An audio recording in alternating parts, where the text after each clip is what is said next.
Hi and welcome to ARCORE Germany, to my big Armagnac Tour 2025. And yes, I had an amazing tour, I had a lot of fun, I met some very nice people, I visited some very beautiful domain, and of course I tried also some fantastic Armagnac there. And of course a very big thank you to all the producers which participated here at this Armagnac Tour. And behind me you can see some very nice old buildings. We are here in the town Foussas. It's a beautiful old town with some very nice buildings.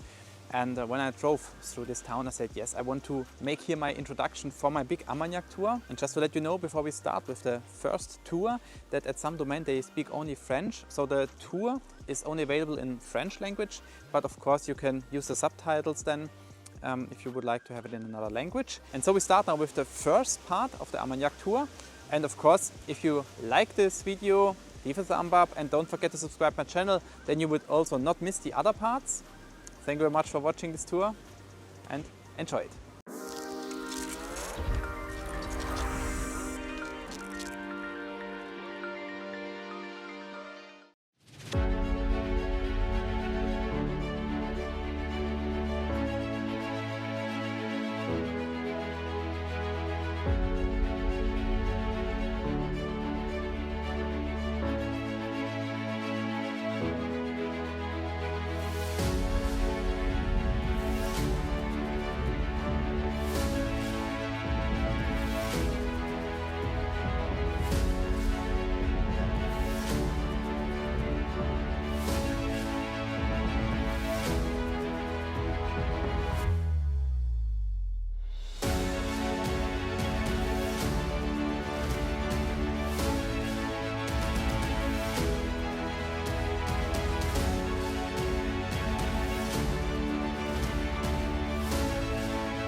So welcome to LaRoche-Vacquié, a historic vineyard of the town of Lectoure, which is the former capital of the Counts of Armagnac. You can see Lectoure over there. So we are north of Lectoure, and it is the twin hill facing Lectoure. So in Lectoure we have the former castle of the Counts of Armagnac, which was the home of the Counts in the Middle Ages. And Lectoure is a very important town because it was already important in the antiquity with the Romans coming here, and it was also a very important cultural center and religious center at this time. So we know here on the vineyard that about 2,000 years ago we already had vines because we found old vines so on the vineyard and in the vicinity of Lectoure. So we've been making wine here for almost 2,000 years. During the phylloxera crisis at the end of the 19th century and early 20th century, the vineyard totally disappeared. My dad, when he bought the vineyard in the 1980s, in 1986, started replanting the vineyard. So he replanted the vineyard behind me, over there towards the trees. So that's the first part that was replanted, and slowly he replanted this way up to the behind you. So today we have 25 hectares with many different grapes. Not only grapes for Armagnac, but also grapes for wine. So we also have red grapes and white grapes. So the main grapes we use for the Armagnac are Uni Blanc and a little bit of Colombard, but mostly Uni Blanc. So most of the vintages that we have from the 1990s are based on Uni Blanc, and the organic ones, because we've been organic since 2008. The organic Armagnac is a blend of Uni Blanc and Colombard mostly. We are here in the region of Haut-Armagnac. So in Armagnac, as you know, there are three regions, right? So the Bas, the Ténarèze, and the Haut-Armagnac. So the Haut-Armagnac here, we are the most historic vineyard in Haut-Armagnac, because my dad re-implanted the Haut-Armagnac that totally disappeared. So we are the only ones today with vintages from the 1990s available in Haut-Armagnac. So those are unique vintages. We have 3 hectares of Colombard and about 3 hectares of Uni Blanc, more or less. We've been organic since 2008. That was a very conscious choice from my father and I. And we've also been 100% renewable since 2011. So we have a solar farm in the back that we can have a look at later. So we produce our own electricity for the whole vineyard. And we also, sell the electricity, share the electricity outside of the vineyard. So we produce electricity for about between 55 and 100 houses. So that dispatches around the vineyard. We've been among the first ones in the area to actually plant the vineyard with only one cord. So it's not the typical plantation with 3 and then you put it up and down depending on the season. It's a special method of pruning. It's not the regular pruning that you find in other vineyards. So because we only have one cord, so it's called taille rase in French, and so we prune mechanically and then we prune manually. So it's not only a manual pruning that usually, like in every other vineyards, when you have the regular plantation, you only prune by hand. You cannot prune mechanically with a machine. So here we do both, first machine and then manual. Yeah. So that's a specificity that we have here. So as we are organic, we also need a lot of nitrogen, organic, natural nitrogen, and we create this natural nitrogen by planting organic fava beans. As you can see here, that they are starting to grow. Those are fava beans. So they're going to grow and they're going to bring a lot of nitrogen that we need for the plant. So that's one of the methods that we use in order to bring a lot of natural elements to the plant. It's definitely more challenging to be organic, not only for Armagnac, but for the vines in general, for wine, for everything, because of course we have to use organic elements as much as we can. So there's also a difference between biodynamic and organic. We're not biodynamic here, we're organic, so it's slightly less challenging to control by being only organic, but it's definitely more challenging because the weather plays a huge role.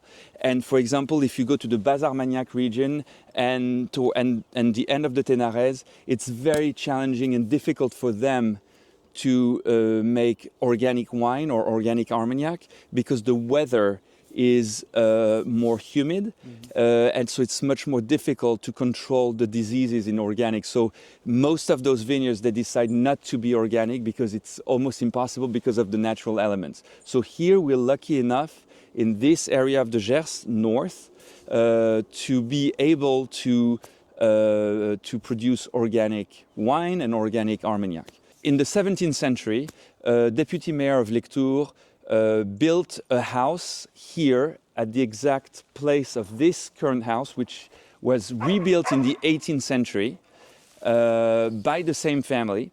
So the family Paris-Vacquié built the first house and then the second house. All the outbuildings were built at the end of the 18th century, just before the French Revolution. So we can see in the original plans of the house that actually the cellar here was also, so this part, this outbuilding right here, was home to horses, there was a poultry, there were all the animals for the farm, and also there were a white wine cellar, a red wine cellar, and an Armagnac cellar. Okay. I don't know exactly when they started making Armagnac, but they've been making. What we know for a fact is that this estate and Lectoure were producing wine for the kings of France during the 100-year-old war. So the war with England. And the Armagnac family, which was a very powerful family, which was the richest, among the richest families in France, with the Burgundy family, the Bourguignon. So they were financing the King of France, and they were financing Jeanne d'Arc, Joan of Arc. So Joan of Arc, that everybody knows about, was financed by the Counts of Armagnac.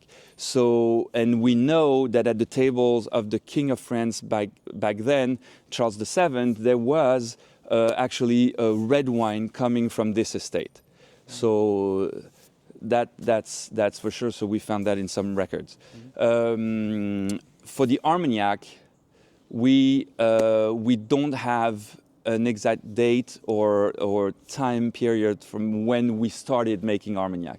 But we know that at the end of the 18th century, in the 18th century, they were making Armagnac for sure for their own consumption, not for resale. I mean, for most of the products they were making were for their own consumption, for their farmers, and some other produces they were reselling as well. So in 1986, when my parents bought the vineyard, as I said, the vines disappeared because of the phylloxera disease. But back then there were prune trees, apple trees, and cherry trees. So that was an orchard all around. So all around here, where the vine is today, there were trees. And in the 90s, my father became one of the biggest prune producer in France. And at the same time, he replanted the vines and he started making Armagnac because he was advised by Yves Grassat and some other people to replant the vineyard because they thought that the land was actually the best to make wine and Armagnac. So we are here in the dry cellar. So we have two cellars here. We have the dry cellar, and behind this wall over there, we have the more humid cellar. So here, what we do with the Armagnac, we always use new oak cask. So what makes us different from the others is the fact that we don't use local wood, local oak, therefore black oak. We don't use black oak, Gascon oak. We use oak from the center of France. So we use oak, it's called Cécile oak. It's oak from the Tronchet forest. So we work with Berthaumieux and now it's Hermitage. Back in the 90s it was Berthaumieux and now it's still the same company, Berthaumieux Hermitage. So this is oak from the Tronchet forest. So in English, that's what the English-speaking world calls this wood, the magic casks, because they're supposedly the best trees and the best oak in the world. So Cécile oak has small grains, so the aging process is a little bit different than the bigger grains from the black oak. So it gives a very refined Armagnac and a little bit different than the black oak.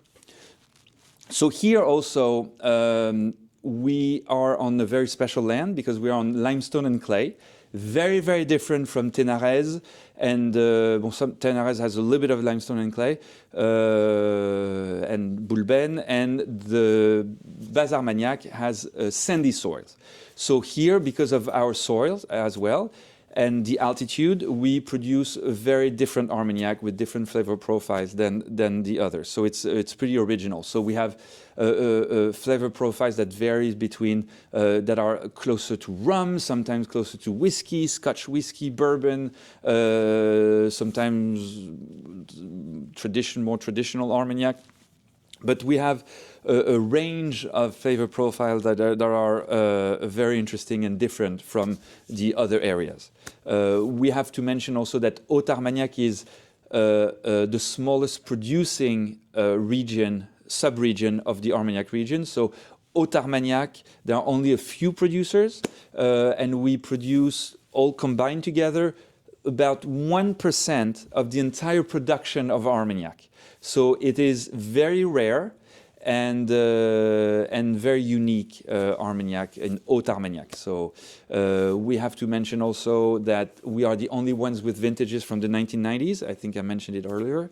And we only have single cask strength, unfiltered, unaltered Armagnac. The difference between the dry and the wet cellar and the more humid cellar is the difference, the alcohol concentration. So of course there is a little bit more evaporation in the dry cellar. So there is a little bit more alcohol concentration in the dry cellar than in the wet cellar. So, but sometimes we have to switch barrels from one cellar to another cellar. Also, I wanted to mention something about the cellar itself. So as it is a dry cellar, we have a lot of aeration for the cellar, so there's a big ventilation in the cellar. So of course the angel share is pretty high, unfortunately, in the summer because it gets very hot in here and it gets very cold in here.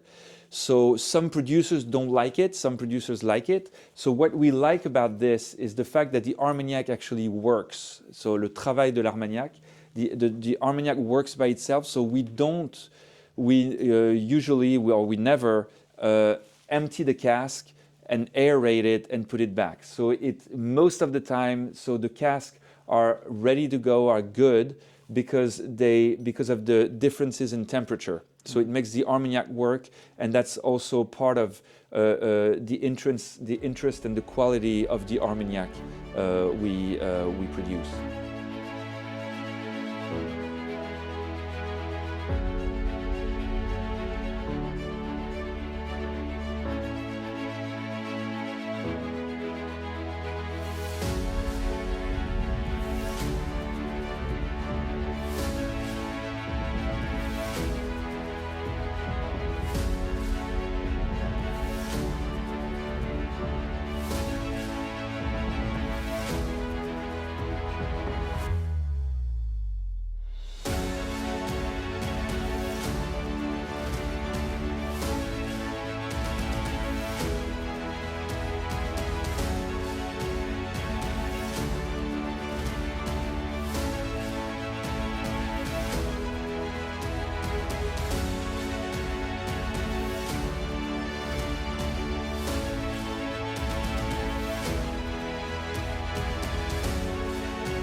So welcome to Domaine d'Arton.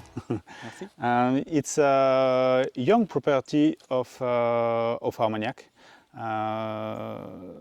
sold by Patrick and not by Patrick and Victoire, 1978. Okay. Here you have no vines when they arrive. Okay, and start to plant vines in 1991. Okay, by this parcel of Uni Blanc to make Armagnac. We start with Uni Blanc, and after he plants different grape varieties, not only for Armagnac, but also for wines.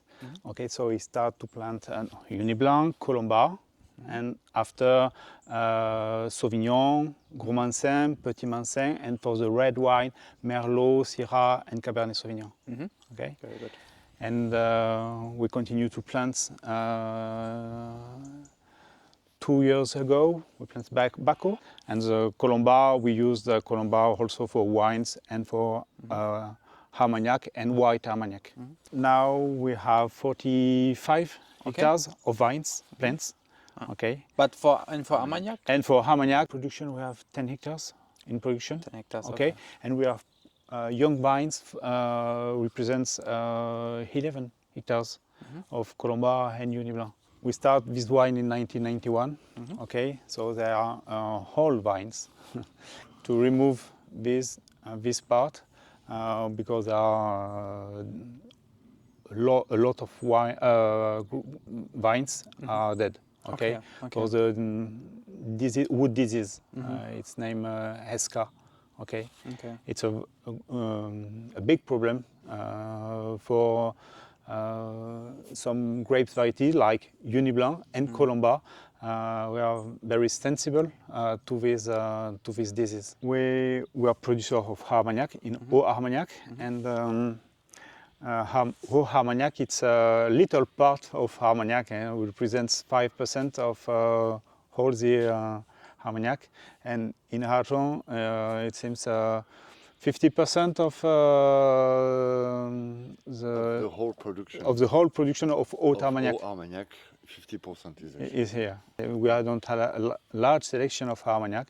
We have only 3 Armagnacs. The reserve, which is the blend, but a blend only with different years and different barrels. Okay. After we have a vintage. It's a vintage because we have blend with only barrels of the same year. Okay, and it is actually not reduced. It's a strange cask. Okay. Yeah, straight from the cask. It's no water. Yeah. Point of view. Yes. Yeah. And after we have another vintage, which is a selection, the perfect selection of the year. It's a single cask. Only the best selection of the best barrels of the year. Some year we have no single cask. It's possible, and these barrels go to the reserve or to the flamme to mix a blend of vintage or a reserve. So 3 types of Armagnac. So it's basically one barrel that has been kept for 10 years minimum. Can be 11, 12, but been kept on its own, and it's the best of the best, basically. Then there is a blend with other barrels that were kept also, but with very high level. It's just like one of them became the vintage, the others are used to create the flame. So it's only 2 or 3 barrels. And then there is a blend, 6 years minimum, up to 8, 9 years, basically, and with a different scent. So it's 3 very different types of Armagnac. There's no competition between them. They really have a different structure, and they taste very different. But this thing that has been discovered lately is that the straight from the cask is a very interesting manner of getting into Armagnac. It's the strength of Armagnac to have little water compared to other spirits which start at 70%. So in the end, you're going to have to use water to bring it down to 40, 42. If you look at Armagnac, its base, because the level of alcohol is much lower, we start at 55. It means that after a certain time, you will get down, if you lose 1 degree per year, you're going to get close to 45. So it's kind of strange for Armagnac to reduce, because somehow its biggest strength is actually to be as it is and not be transformed. So it is interesting, a new path for this domain is to go more and more in the direction of unreduced alcohol, because a straight from the cask with whiskey is 60% or 61.2, but if you go with Armagnac, it's interesting to have spirits which are 46, 47 up to 50, and it's still not too strong. It's really interesting in terms of taste, because water transforms and flattens sometimes. So I love the idea that they had of shifting into the straight from the cask. 1 row out of 2 has been planted because we need to maintain the soil with as much life as possible and elements going into it. So we grow, we seed different elements. So it's part of biodynamics.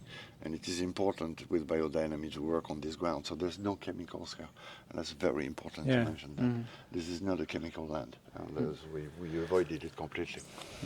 It's a new philosophy of to work the vines and the wine. And the soil is very important. The dynamization of the soil with microorganisms. And since 3-4 years, we see different characteristics of the soil qu'on retrouve, that we find in the vines, and I think it is transforming taste. Yeah, yes, it's transforming taste. Yes, the soil, the specificity of the terroir,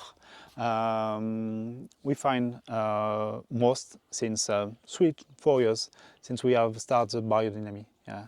So here you have some fava beans, you have radish, you have wheat. What else? I mean, it's a big mix of different plants. It's why, yes. And they bring also Yeah, a slight sweetness also, which is important for the plant. And you have the roots of these plants who destructure,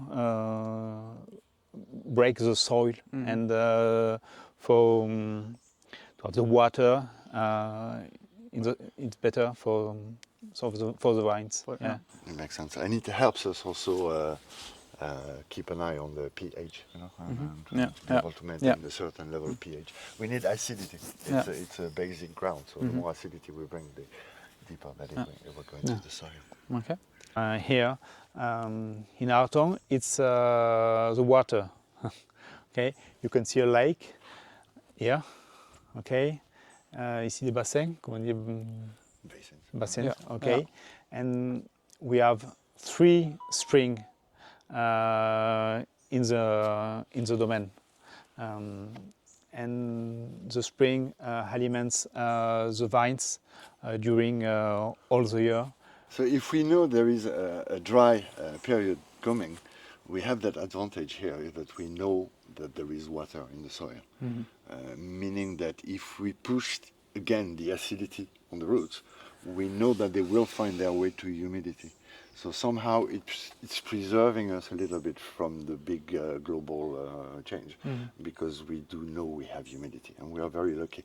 And if you're curious where the water is, that lake over there is a spring. It fills itself. So if you want to know where the water is, well, look at the lake.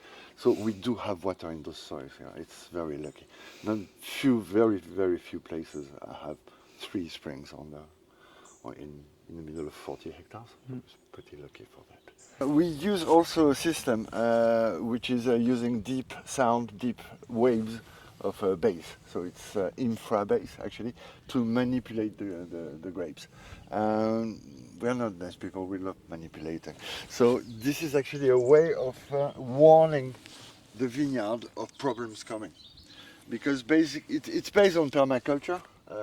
It is the fact that plants have a way of communicating which is underground through sound waves. That's how all plants communicate. Those 2 trees here underneath the ground actually are in contact with each other. This sound is created by the fact that, a tree has to create material to feed. So it needs to create protein, for example. And making a protein is a vibration, is a sound. So different materials will create a wave, and that will be information. So as long as everything is okay, no problems. But if it catches a sickness, then the wave will become different. Then it will become information. Okay.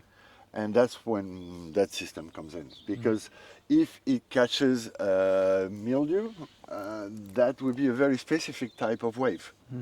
And that will be received by the other plant like information. So it's a way of preemptively protect the vineyard. But it's the same thing if a plant is very thirsty. It will have to defend itself and dig deeper into the soil to go and look for humidity. Same here. If we know there is a heat wave coming, we can warn plants about it just by using sound. So sound is a very efficient way of doing this, and honestly we've been doing it for 14 years, so I don't think we're going to move back. It's a pretty smart system.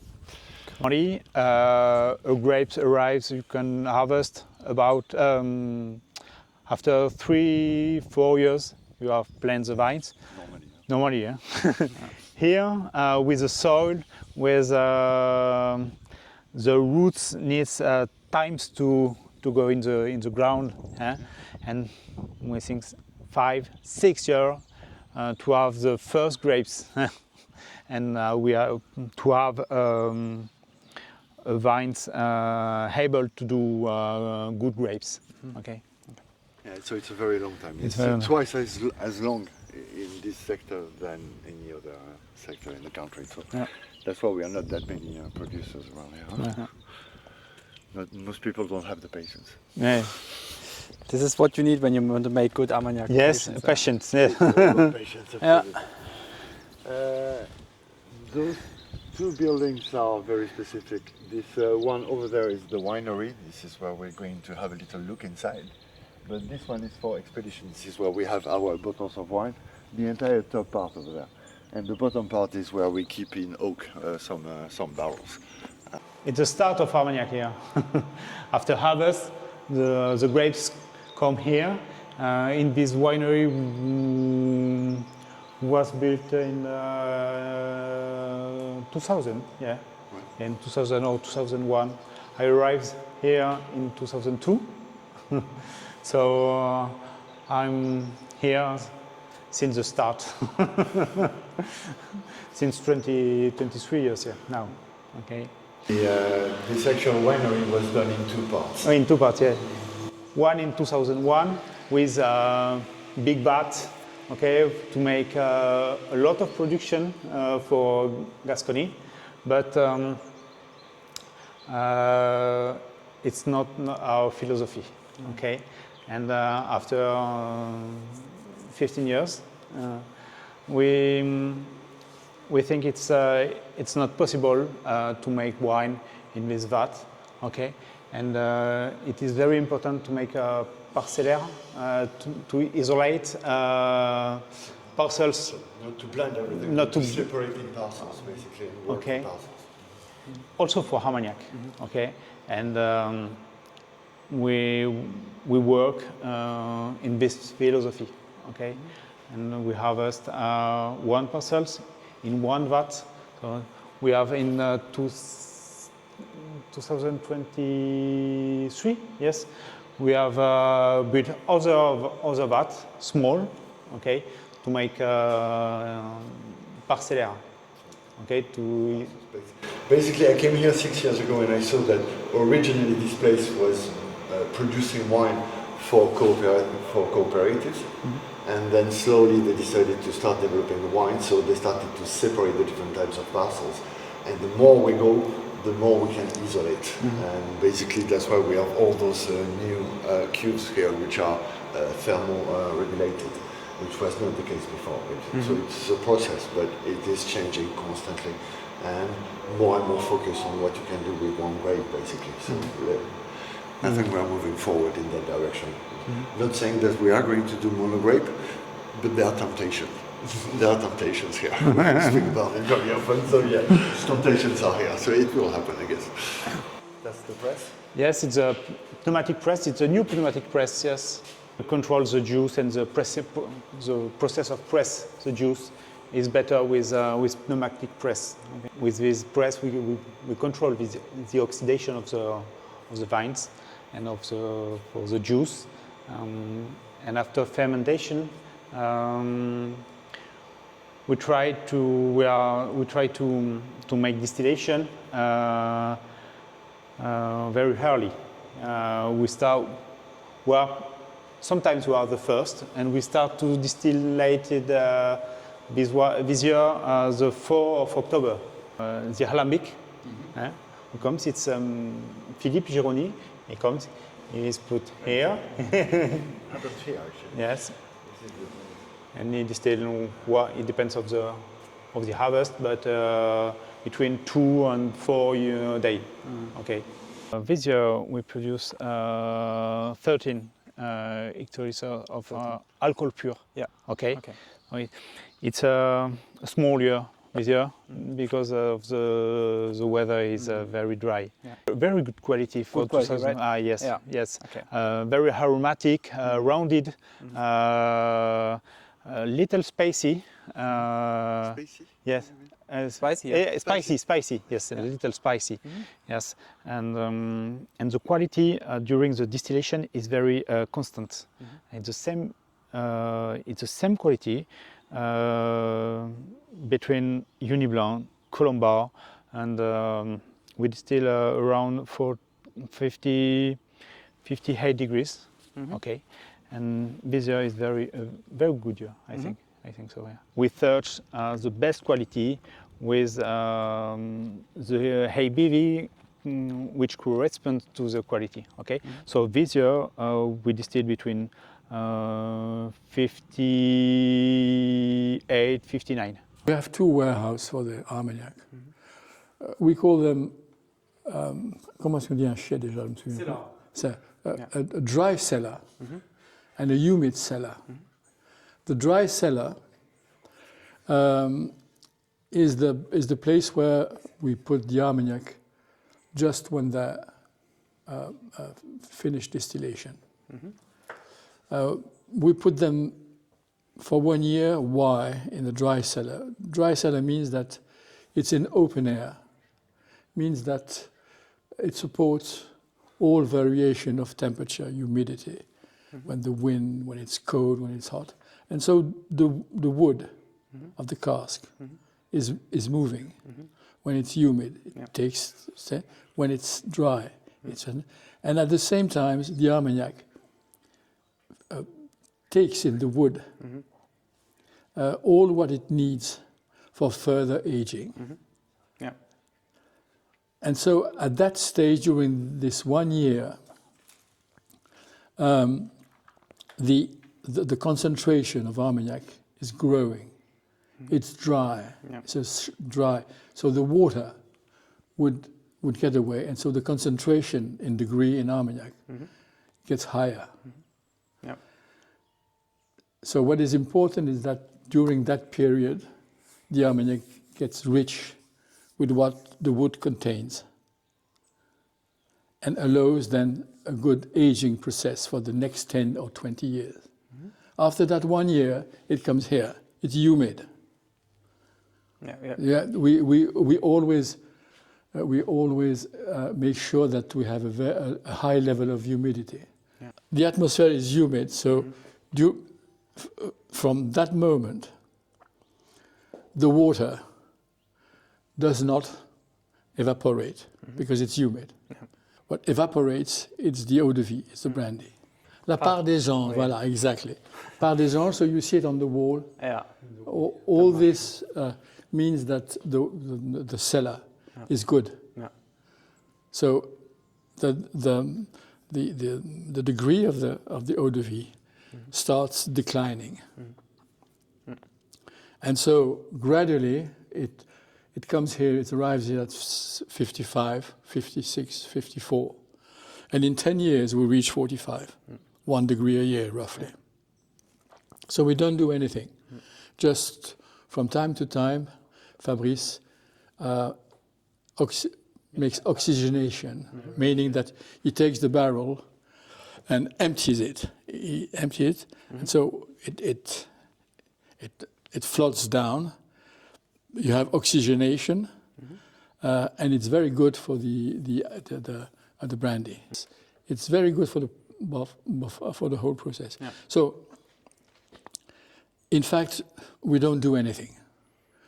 Distillation, dry cellar, and here. No adding of whatsoever, absolutely nothing. You have to understand that if you make comparison, when you have, let's say, vodka, if you have gin, if you have cognac, they all distill a very high proof, 75 and 90 for the basic eau de vie to put to gin and vodka. And then to lower them down to 40 or 45, what do you do? Water. And here you don't do anything. So you understand that putting water changes absolutely and dreadfully the product. And here we have the only aromas, perfumes, materials that are coming from the vine. So it's a really virtuous process. It's the only eau de vie where you have such following of the quality, absolutely perfect. No adding of whatsoever. Because when you are at 75, for instance, like cognac, to go to 45 or 43, imagine you have to put half of water, half the same volume you have in your cask on eau de vie is filled with water. So can you imagine the result? And so after you have to work on it, you have to heat it, you have to do, you produce and here we grow. Producing and aging, completely two different processes. What we experience is that after 10 years here, we reach really perfection. And we taste a lot here. Of course.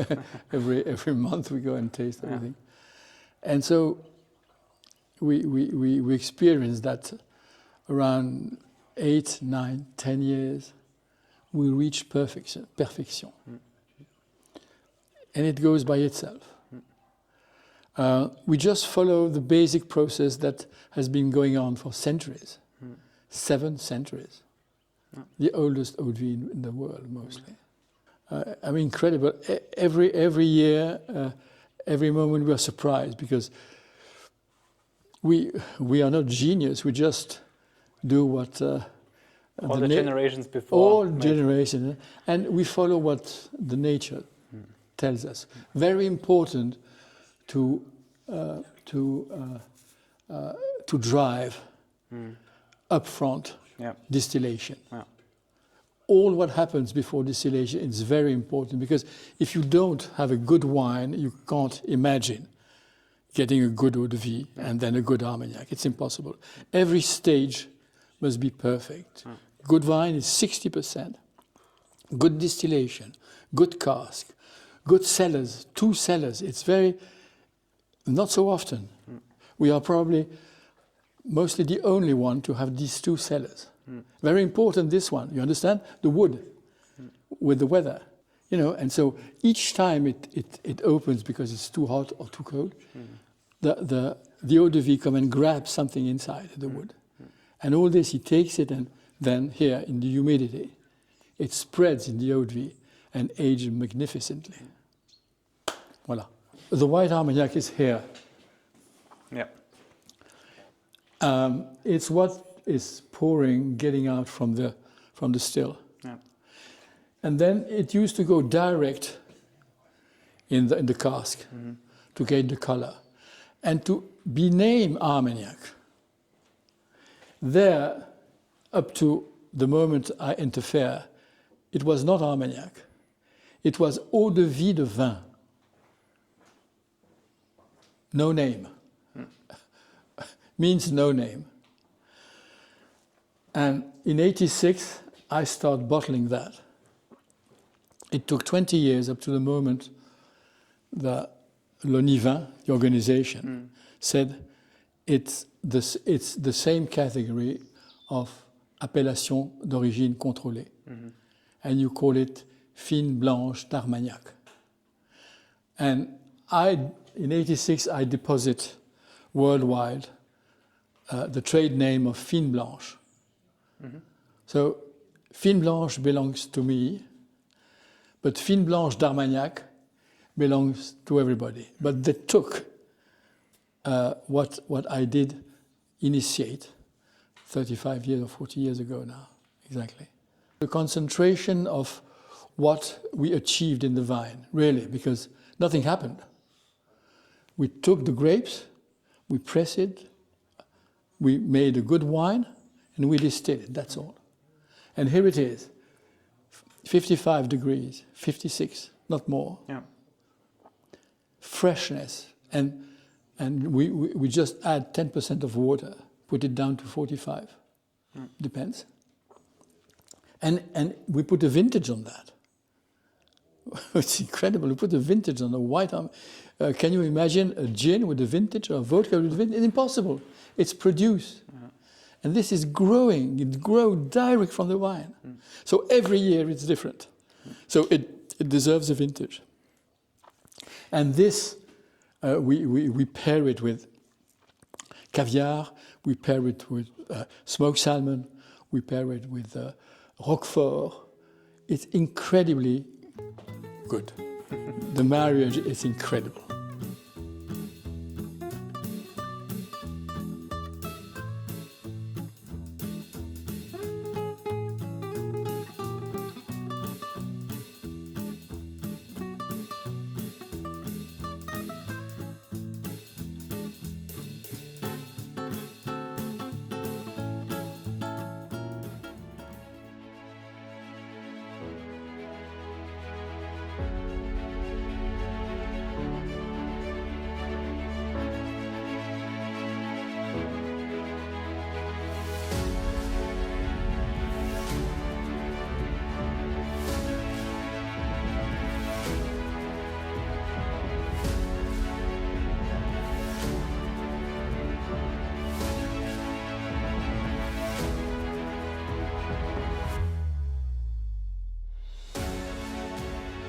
So welcome in Château de Courrejot. So here we have 10 hectares of vineyard. It's all you can see here. We have all here in the vineyard. And we have 3 grape different variety. So Uni Blanc, Bacot and Messier Saint-François. There are 3 white grapes because in the appellation we can use in total 10 different grapes and 9 white and 1 pink. My grandfather buys the vineyard in 1967 and they do the first distillation in 1973. And at the beginning they just had the grape Uni Blanc. So my father started to distillate the grape Bacot in 2013 and the grape Messier Saint-François in 2015. So there are 2 other new grapes. So I'm going to start to sell the third one, the Messier Saint-François. And it's an old one and we are the one and the first to reintroduce this grape because you can find, and now it's more easy, but it's a very small production. So in the vineyard we have 7 hectares of Uni Blanc, 2 of Bacot and 50 of the half of 1 hectare of Messier Saint-François. So what is the flavor like from this grape variety? And it's more with some aromas from the pear, more flowers, more flavors also. Mm-hmm. It's more light. Mm-hmm. It's less powerful and yes, more smooth. Mm-hmm. And it's all we have. We do only Armagnac. We distillate all the production with Haut-Armagnac. And yes, we are like specialists in Armagnac. Here we distillate mainly between 58 and 60 degrees of alcohol during the distillation. And we are in the shade with the barrels. It's very dry, so we lost volume but not a lot of alcohol. So we have some Brut de Fût at 55, 56 degrees of alcohol. Mm-hmm. So a little bit powerful, but like it's a good product. It's not burn, it's not too strong. Exactly. Yeah. I'm alone to work. My father is retiring from the end of last year. Yeah. And yes. Just Armagnac. We have also 50 hectares of cereals in production, but now it's other people who work in this part to be only for me in the part of the vineyard because 10 hectares it's a lot of work also. Mm-hmm. And with all the part of commercial and sell. We do some flock but without appellation. Okay. Because we don't have the grapes to have the name flock. Mm-hmm. So we do in the same ID but with different grape. Yes, different grapes and mm-hmm. blend. Flock at the beginning it's with 1 part of eau de vie and 2 parts of grape juice. Mm-hmm. And here we use 1 part of Armagnac young of 2 years and 2 parts of grape juice. Mm-hmm. Without sulfites and without additional sugar. So a little bit different but in the same ID. And Armagnac also without any additives, so no sugar, no without caramel. Nothing. No. Just natural. Yes. Okay. Yes. Mm-hmm. Only the taste of the pure products. So here is the place for the aging of Armagnac. So at the beginning we put the new eau de vie in new barrels during 6 months at 1 year to have more color, and then we change it in the oldest barrels for the rest of the aging. And like that we keep more the primary aromas from the flower and from the taste from the eau de vie, and less the taste of the new oak and the new barrels because they give a lot. Mm-hmm. So mainly we do that, and we distillate and we do the aging from all the grape differently in different barrels to keep all the aromas from each one, and we don't do blending. We keep all different. So you have no extra old, no VSOP? No, VSOP we do just 1 5 years old to have one young product to, we say like in the idea of a whiskey, to drink more easy in aperitif, to change a little bit about classic Armagnac in digestive. Yeah. But then we do only vintage. We don't do XO or maybe something more. My grandfather had the grape Uni Blanc, so it's mainly we have like 80 or 90% of Uni Blanc here, and a little bit of Bacot and Messier Saint-François. And now the most oldest grape we have in barrels, it's the Uni Blanc with the vintage 1993, so he passed 32 years in barrels. So 1993 is the oldest vintage you have, or? Yes. Okay. For the cell. We have a little bit from the beginning of my grandfather, some bottles, but I don't know also the place where my father put them. This year we are distilling like 90%, 90 hectoliters of... 90? Yes. Okay. Yes, it's a good production. Yeah, that's a lot. Yeah. Yes. So this year was very good for us, and in wine we produce like 115 hectoliters of Uni Blanc. The Bacot we don't produce a lot, we are at 70 hectoliters by hectare, and Messier Saint-François we produce like 30, 40 for a small production, a small parcel. Yes, it's very dry. With the aging we have like the Angel share, and we lost more volume and a little bit of alcohol.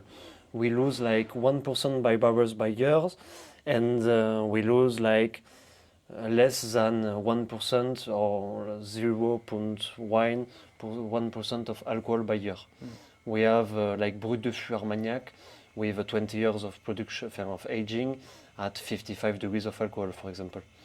So we have more alcohol than the other in general. So here, all those barrels are the first barrels my grandfather and my grandmother start to distillate. So in 1973. So we don't have more Armagnac from this vintage, but we keep those barrels for the aging of the barrels, for the aging of the Armagnac. And it don't give a lot of taste, but it's still good for the aging and to keep the primary aromas and more fruit than oak, than wood in the taste. And they are very, very, very beautiful. I love that. So here, in those vats now, we are all the wine. So in this little bâtiment here, during the harvest, we send all the grapes. We press the grape to keep the juice, and the juice go in those vats to do the alcoholic fermentation. And the alcoholic fermentation is between 10 and 14 days. And 1 month and a half later, so now in middle of November, we are going the distillation. So here we distillate during 10 days, 11 days, or a little bit more. It depends with the alembic and this function. So here is the place for the distillation.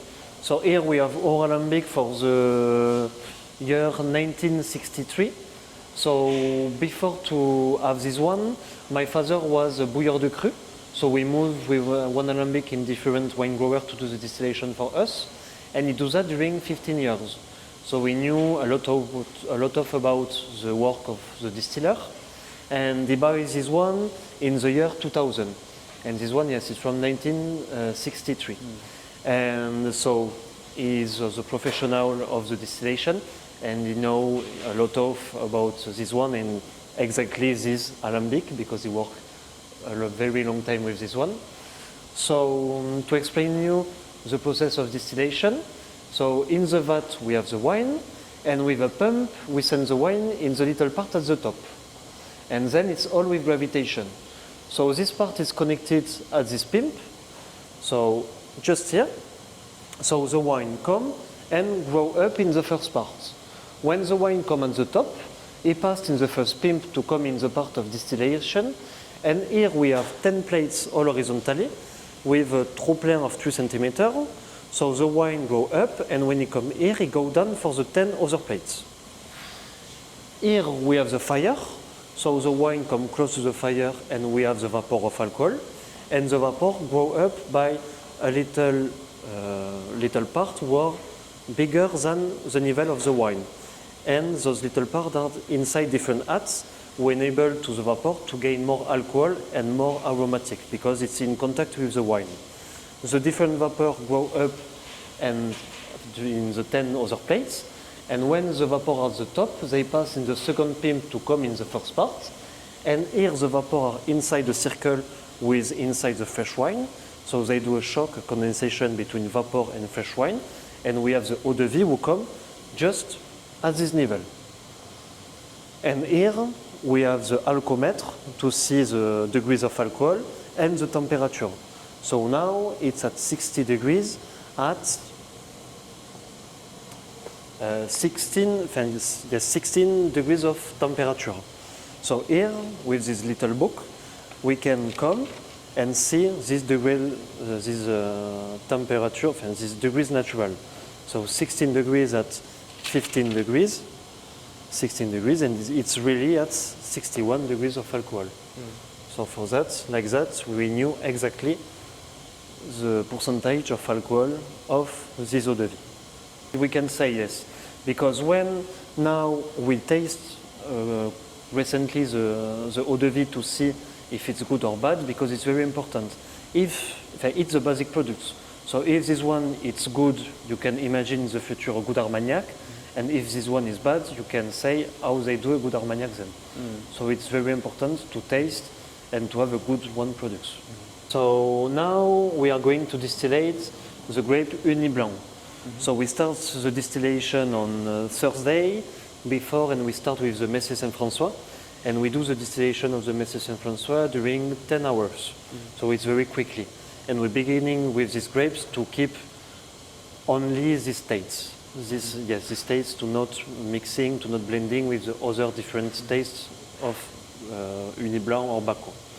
Then, after the Messe Saint-François, we distillate the Bacco. So during the Thursday, at the middle of the afternoon, at the Saturday, at the middle of the morning, at 4 hours we end with the Bacco. And from Saturday to Monday in 1 week, we are going to distillate the grape Uni Blanc, so this one. Okay. And for me, it's very important, yes, to smell and to have all, because for us it's aromatic. I don't know what you think, Yeah, I love it. And it's very important. Me, I have some notes from citrus or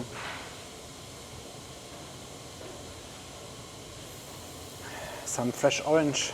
yes, exactly. And for that, it's very important because yes, if this one smells bad or tastes bad, it's difficult then to do a good product. And I'm learning all the process of distillation.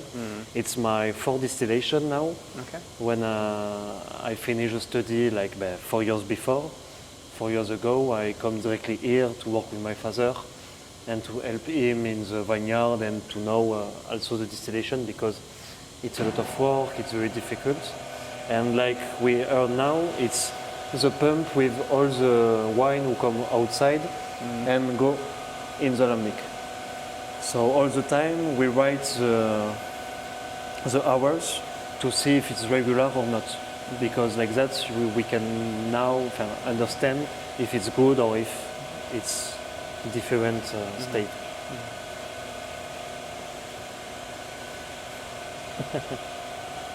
It's at 61 degrees. Sorry. 61. Yes. Okay, so quite high, right? For Yes. Armagnac. Yes, a little bit, but all the lambic distillate at different degrees of alcohol. And in the appellation, we can use alembic between 7 and 15 plates. So more you have plates, and more you can distillate height.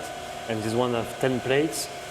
And if we go like less degrees of alcohol, we can do eau de vie from 58 maybe, but no more. No, not light. less. Yeah. Yes. Yeah. So this bottle, we just start to sell it this day. So I just received the etiquette, and it's the grape Messe Saint-François with the vintage 2015. So we just have 10 years now, and to celebrate this first this first bottle, I do the bottle like by hand, and all the box it's doing by hand close to here by one guy who does that specially. And also, yes, all the etiquettes, I do that in condom, so very close to here, and all come close to here. In general, we try to work with people close to condom to do like a commercial local business with all the people, from the etiquette, from the box. The bottle, I buy it in the Verrerie de Biot.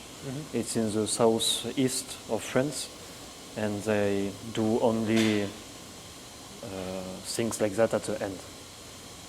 So very particular, and I start to sell it today, and I just sell 30 bottles. 30? Yes, because we produce just 1 barrel per year, and I want to see the Messé Saint-François in 10 years to see also the difference and the evolution. Because if we sell all now, we are not going to see it in a few years, and it's very good now, so I imagine in the future how we can be. So. And what is the price for one bottle? Maybe between like 320, because the bottles are different. They are due at the end, so I have bottle from 40 centiliters and other at 50 centiliters. So it's the same production but different. So mainly the small one at 320 and the bigger one at 350. I will see that in a few hours with my father and my friends. I will share that, and I will listen that they say towards me.